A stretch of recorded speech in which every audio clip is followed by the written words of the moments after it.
Thursday Night Football, the Minnesota Vikings are on the road in Philadelphia taking on the Eagles. I got two player props, one game pick, one same game parlay coming your guys' way. What's going on? My name's Austin from Calling Our Shot, and a change of scenery for the next couple videos, but we're still going to dominate. But let's recap how we did in week one. We always want to be transparent with you guys. It was a 6-7 week overall, like a losing week, not great. Obviously, a lot of room to grow here. It is still week one. I mean, we got a long season ahead of us, a lot to learn though. Like, we don't really know how teams are going to perform in week one. Is week one just our overreaction into week two? We'll see, but I'm feeling pretty confident now that we've got some data, a little bit of data to use. Obviously, don't start hammering every single bet on the board unless you want to, but I do have a lot of confidence we're going to dominate week two, and we're going to dive right in. If you are new, hit that subscribe button, drop a like. If you want to sign up for any sportsbook sign-up bonuses, all detailed down below. A lot of deposit matches and whatnot, but let's dive into my first player prop for this game. We're going to start with this guy. Is the Vikings running back Alexander Mattison. I like his over 12.5 rushing attempts, which is currently minus 114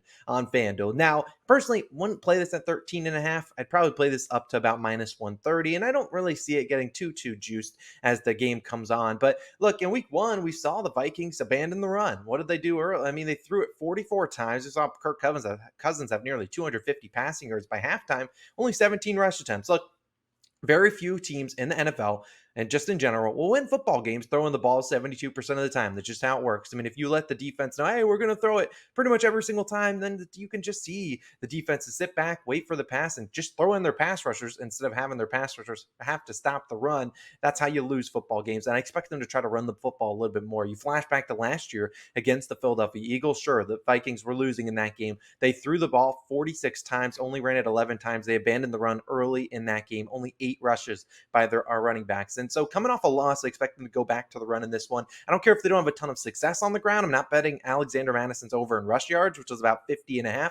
I just think they need to keep the defense honest. And sure, this Eagles front defensive line is great. I'm not going to say that Alexander Madison is going to carve them up. I just think they're going to give him the ball more than they did in week one. And we saw in week one, Madison, it's just 11 carries for 37 yards. He played on 74% of plays, which is really good for us. Backup running back Ty Chandler saw 3 carries, 0 yards to his name. So this is Madison's job, clearly by the snap count, and I expect them to try to use the ball and run him a little bit more than they did. 11 times. Obviously, we saw them lose to the Bucs, and sure, it was a negative game script, but still, I expect them to use the run a little bit more, even if they get down early in this game on Thursday night. And we saw last year, sure, the Vikings got smoked by the Eagles, lost 24-7. The next week, they came back. Despite being down in that game, we saw them go out there down 24-14, entering the fourth against the Lions. In week 3, the week after the Eagles lost, they ran the ball 24 times with their running backs. I think 17 went to Dalvin Cook, and I believe 7 went to Alexander Mattison. So it's clearly when they lost big-time games, like they kind of did last week against the Bucs, a game they should have won, they came back and ran the ball a little bit more, and that was even in a negative game script. If somehow the Vikings are leading in this game, they'll run it a little bit more. I see plenty of touches coming Alexander Madison's way. On the ground, I also don't mind his over in receiving yards, but I'll stick to the rush attempts. We need 13 of them. Go get it done, Vikings. Run the football a little bit more than you did last Sunday. But let's move on to a same game parlay, and then we'll talk about who I'm picking in this game. And it's going to be betting on 2 tight ends. We're going Dallas Goedert, 40 plus receiving yards, and TJ Hockenson, 25 plus receiving yards, currently minus 112 on FanDuel. Now, personally, I really like Dallas Goedert's over in receiving yards. I think it's a great play. The problem is the line keeps moving pretty quickly. It opened up at like 39.5. It's been bet up to like 47, 48.5. That's a little too high for me. I wouldn't be surprised if Dallas Goedert finished, between where the line opened and where the line ended. So taking it at 40 plus is kind of right where the line opened. And then we'll talk about Hockenson after the fact. But the main guy here is going to be Goedert. We need him to step up. Last week, he cost us some coin. No way around it. We took his over in receiving yards. He put up as many as you and I. A big 0 last week, only 1 target. They did not just get him the ball. And look, the Eagles offense obviously got an early lead in that one. They didn't look good, though, in New England, but I expect them to get the ball early in this game. We saw Eagles head coach Nick Sirianni even made a point saying, look, we got to get Goddard involved. Also said they need to get DeAndre Swift involved too. But look, he compared it to Devontae Smith of last year. We saw Devontae Smith 0 receptions in week 1, very similar to Dallas Goedert this year. The next week in week 2 against the Vikings, he had 7 receptions for 80 yards in that game. And actually in that game, Dallas Goedert also had 5 for 82. So I just expect Goddard, a guy that was so consistent last year, to get some more touches in this one. Get him the ball. This is a guy that can take, those flat routes and take him up the sideline for 15, 20 yards, maybe even more. I just expect him to get the 40 plus receiving yards. We saw last year, Goddard, 40 plus receiving yards in 9 of 12 games. A great hit rate. In the 3 games he went under, the immediate game following, they were like, whoa, Goddard, bad game. Let's get you the ball. 72, 64 and 67 yards the week following. So, look, I really like his over in receiving yards. I'd just rather stick to the 40 plus. I think that's a better range. His line is going up closer to 50 now. So I'll take 40 plus. Then we're looking at TJ Hawkinson. I think this is a great way to target the Eagles defenses through the tight ends. We'll talk some about some of their injuries in a second, but look, they're going to try their best to limit Justin Jefferson. Obviously, that's what every team's going to try to do. I mean, easier said than done. Justin Jefferson, obviously, on a historic start to his career, but still, Hawkinson should have plenty of work underneath. He has 25 plus receiving yards in 11 of 12 games in his Vikings career. Obviously, he was traded last year from the Lions. His only miss was a Week 18 game where he didn't play all of his snaps due to the Vikings already having their playoff spot locked up. So, look, Kirk Cousins trusts him. His receptions line juiced at 4.5, which I don't hate, but I'm not laying minus 160 on a prop. Really do think that TJ Hawkinson would have a good day. You saw last week the Eagles gave up 56 yards to Hunter Henry and 36 to Mike Gesicki. I really do think Hawk will have a good game. Hawkins sacks, we're riding with you. Dallas got it, riding with you guys. Same game parlay on minus 112. If you need to bet, and maybe you can't take Hawkinson all the way down to 25 plus, I like his over in receptions, 4 plus receptions or 3 plus, depending on how much juice you want to lay. I just rather take that, 25 plus receiving yards because I don't want to count on a guy to get 4 catches where Hawkinson get a 25 yarder and cash us out. But let's move on and let's talk about who I'm picking for this game. And I know this is always where everyone comes in. Who's he going to pick? And I'm not necessarily punting on it, but we saw Monday Night Football. We had a sweat-free teaser with the Jets plus 7.5 and the alt under. Today I'm doing a similar thing, but I'm taking the Vikings plus 14.5 in the over 40.5 points. Currently minus 120 on BetMGM. This is sort of a teaser, sort of enter it as a same game parlay, whatever you want to call it. DraftKings and BetMGM are the best place to play this. Now, if you're like Austin, I can't bet this. I can't do a teaser. I need to bet a specific thing. I do lean the Vikings plus 6.5 and the regular over 48.5. But obviously playing this like a teaser or same game parlay, get a lot more wiggle room here. We know the Vikings, if maybe they're down by 21, we at least got a chance for a backdoor cover. And maybe, the over gets really, we know how sharp they are on totals. So hopefully they're sharp on this one, the 48.5. And hopefully there's a lot of points scored, which I expect there to be points scored. Now, let's talk about why I'm leaning the Vikings, because I expect a lot of people to have a similar teaser, but probably have the Eagles minus 0.5 in that one. Look, that's going to be the beginning of every single teaser. I'm not saying the Vikings come out here and win outright on Thursday Night Football. I would say the Eagles are the much better team, but it is the NFL. Teams win on games you don't expect them to win. So I'd rather trust the Vikings here plus 14.5 to taking the Eagles minus 0.5. That's just how I'm feeling. But let's talk about the Vikings, who are coming off an embarrassing defeat to the Bucs. That was no way around it. They're going to try their best to avoid going down 0-2. And we saw last year when the Vikings played in Philadelphia, they got smoked. They lost 24-7. Kirk Cousins threw 3 interceptions. Bad game. Yeah, Kirk sucked. But people are going to say, primetime Kirk, they're going to be fading him left and right.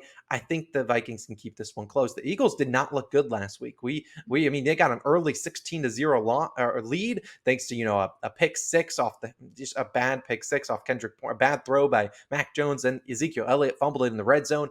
At the end of the day, they were up 16-0, ended up winning that 25-20. They didn't look good. But we saw last year, the Vikings did not lose back-to-back games. Well, I'm not saying they win this one. We did still lose some bad games. I would argue last week was a bad game, although only a 3-point deficit. A bad game they should have won. 17, 37, 11, and 24 points. They lost 4 times last year besides the playoffs. Those were the losses. The next game, they won by 4, 7, 3, and 16 points. This is a team in the Vikings loves to keep game close, which is why I don't mind them on the regular plus 6.5. Just rather that plus 14.5. Kevin O'Connell is going to get his team ready to go. I think they run the football a little bit more based on the Alexander Madison bet from earlier. And I just think that we'll see the Vikings not lose by at least 14 points. Maybe they win outright. I don't really care. I'd rather them at least keep this within 14. And then we saw, why am I taking the over 40.5 points? We saw a lot of under smack in week 1, something to kind of file into our memory box for next year. But in week 1, we saw this Vikings team, they were able to move the football, just not convert in the red zone. They went 1 for 3 in the red zone.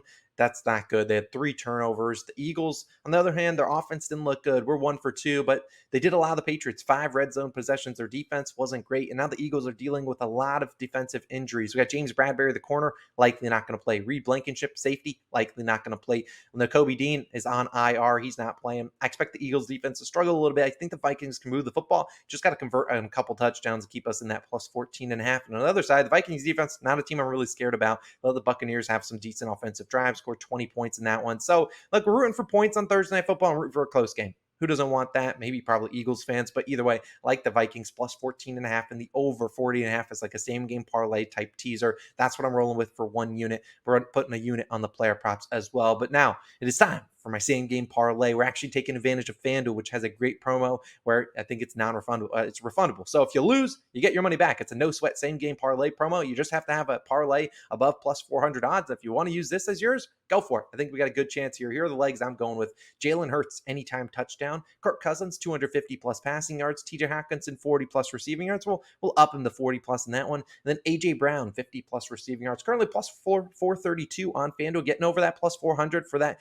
FanDuel no sweat same game parlay. But let's dive into exactly why I like each of these legs. I actually really like Jalen Hurts rushing. We obviously are looking at Kenneth Gainwell, probably not going to play. Then DeAndre Swift and Boston Scott and Rashad Penny.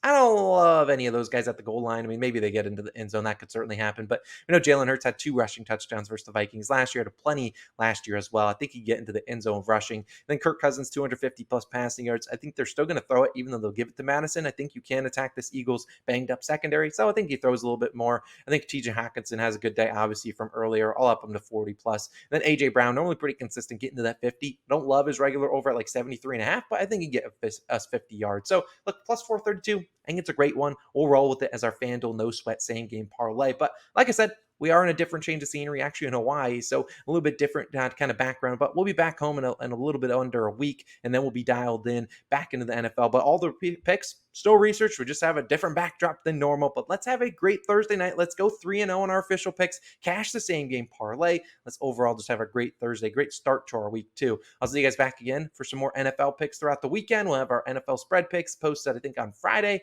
maybe Saturday, and then we'll have some more player props and more parlays that you guys love to see. We'll see you guys back in the next one. I'm Austin, and I'm signing out. Peace.